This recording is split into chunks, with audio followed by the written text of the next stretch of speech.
amplifier. So the first term, you know, is a DC term, which is not going to affect my signal at all.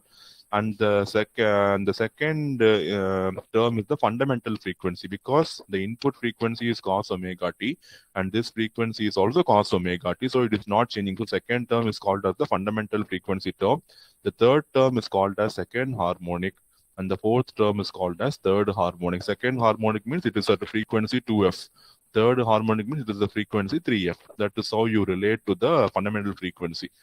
So whenever we have even order non-linearity, assume that this cos cube term is not there, only cos and cos square term is there, then you will have DC plus cos only, because this cos 3 omega t will not come. So I can overcome the effect of I can overcome the effect to some extent if I have even order non-linearity. But again, already non-linearity is not required for us. So in that, if we debate on whether I'm going to have even order or odd order, that is going to be completely different.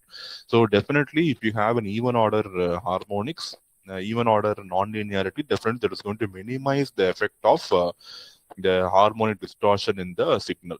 And these harmonics will grow in a way exponentially proportional to a power n.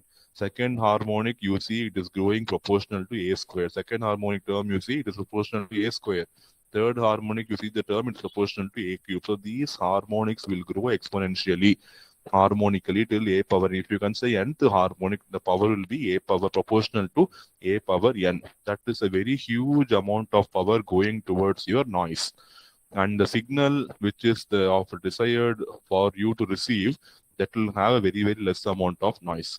So your signal becomes noise, your noise becomes your signal. So that is the worst case of harmonic distortion which is present inside a non-linear circuits.